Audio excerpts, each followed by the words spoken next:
Го проследивте интервјуто со Лазар Јовевски, универзитетски професор по трудово право, а во следните минути разговарам со Бранимир Јовановиќ. Токму на почетокот разговорот околу барањата на синдикатот. Може ли да се стигне до заеднички прифатливо решение, од кое и државата, и работниците, но и бизнес заедницата ќе бидат задоволни?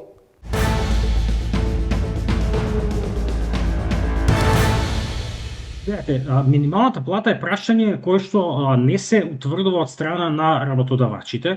Минималната плата во Македонија е прашање кое што се утврдува од страна на државата.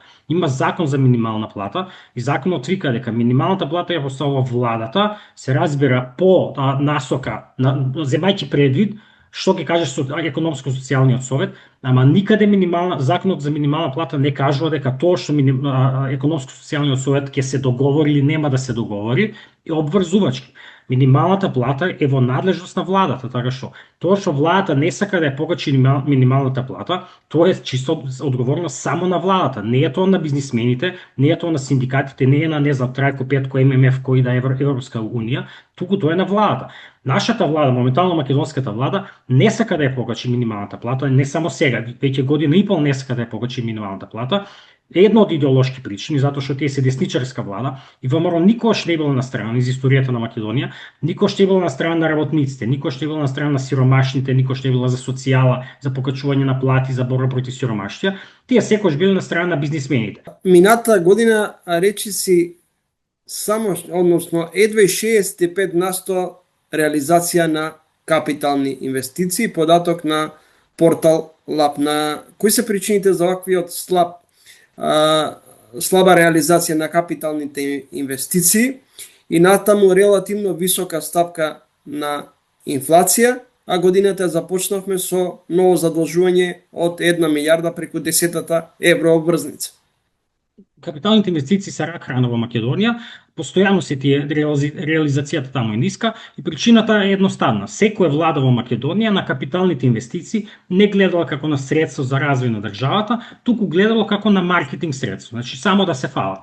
Ќе го направат новиот буџет, дали на крај на година ќе се испофалат, ќе направиме автопат, ќе направиме пруга, ќе направиме не знам што, болница, ово она, постојано се фалат. Истите приказни, истите проекти ги повторуваат. Нели Чебрин и Галиште 50 пати више го слушаме изминативе не знам колку години, 20 и нешто тендери имаше, истите проекти ги рециклираат постојано, ги повторуваат, за да се фалат дека тие се градители, ќе направат не знам што, и после на крајот на годината ништото не се реализира, затоа што владата нема капацитет, немаат капацитет да ги решават тие, да ги извршуваат проектите, затоа што не им е важно. Не дека не можат, ако сака да ги направат, и Чебрин и Галиште, не знам, автопатите, пругата, можат тоа да го направат, меѓутоа не сака да го направат затоа што немаат некоја директна корист од тоа, затоа што не можноста да спечелат од тоа е релативно ограничена. Така што тоа е главната причина зошто капиталните инвестиции не се реализираат и тука е потребен голем ресет околу задолжувањето. Значи, ова задолжување од 1 милиарда евра сега што го направија, за мене не е ништо невообичаено, сосема нормално, затоа што оваа влада има еден голем проблем. Таа сака да троши, има големи апетити, сака да качува пензии, сака да гради не знам што, проекти во мали општини, не знам што све. Од друга страна, не сака да ги изголеми приходите, односно не сака да оданочи големите фирми, не сака да воведе прогресивен данок, дури оној солидарен данок што воведе претходната влада, тие го поништија, така што апсолутно не сака да ги изголемат приходите. И во таква ситуација, кога не сакате да зголемувате приходи, а сакате да трошите повеќе и повеќе, мора да се задолжувате. Нема трето, мора да расте долго.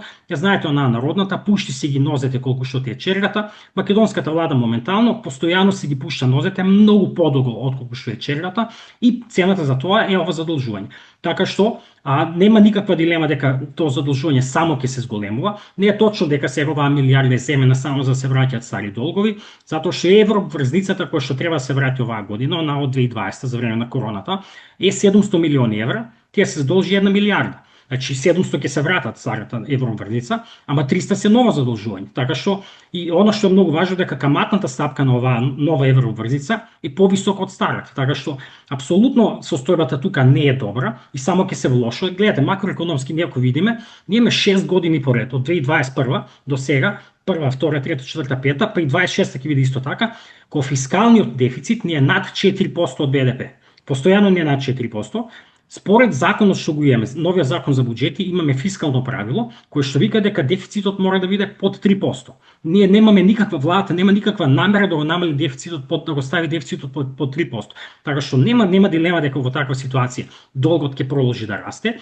И она што е најстрашно за мене, а што многу малку се збори всушност во јавноста, е дека во оваа година, 2026 година, според буџетот што го донесува пред месец дена, е предвидено да се потрошат 350 милиони евра за камати на долгот. Значи не зборуваме за враќање на гладници, еврообврзница, туку зборуваме само за камати.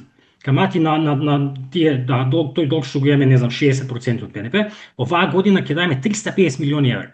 Тоа е повеќе пари отколку што даваме за борба со сиромаштијата. Повеќе пари него што даваме за сите социјални помоши заедно.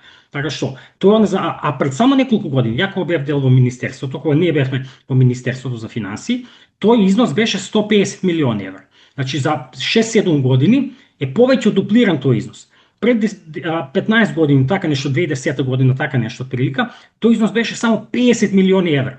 Значи за 15-20 години тој износ се зголеми 7 пати, од 50 милиони евра на 350 милиони евра, и само ќе расте во наредните години, затоа што владата само сака да троши, а не сака да ги зголеми даноците. Така што апсолутно иднината е дека или ќе расте тој долг се повеќе и повеќе, или владата ќе мора да ги зголеми приходите, пошто не верувам дека ќе ги скратат трошењата, не сакаат, пензиите не сакаат да ги, не само да ги намалат, ја не сум за намалување, се разбира, меѓутоа тие сакаат да ги зголемуваат повеќе од она што е предвидено.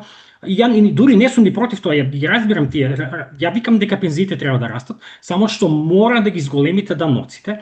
Она што мислам дека ќе се случи, дека владата, можеби не оваа година, ама веќе наредната, ќе мора да ги зголеми даноците, со тоа што ќе ги зголеми оние даноци што најмногу ги погаѓаат сиромашните, а тоа е ДДВ, веројатно ќе го зголемат ДДВ-то од 18 на 20%. И ова проекција што ја кажувам, прогноза што ја се дава веќе некое време, и веројатно ќе го зголемат придонесот за пензиско осигурување. И треба да видиме какви ќе бидат реакциите на јавноста на такво нешто. Ќе потстам само дека бугарската влада сега пред месец дена падна токму поради нешто такво слично. Изголемија придонесите, не знам за колку проценти, и некои други даноци сака да зголемат, така што треба да видиме дали во Македонија ќе се случи такво нешто, ама со вакво неодговорно однесување од страна на владата, кога трошите за глупости, за непотребни работи, а не сакате да ги даночите големите фирми, богатите, не сакате да зголемувате плати слично, мислам дека нема друга иднина. Благодарам за извоеното време. Фала на вас.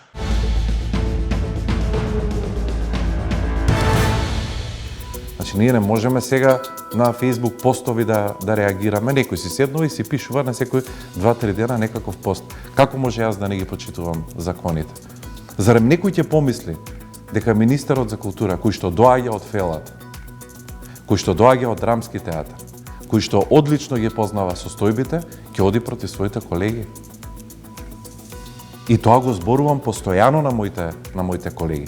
Затоа што тоа што се случува сега во СКРМ, тоа не е фер, бидејќи тоа не е точно, тоа се шпекулации.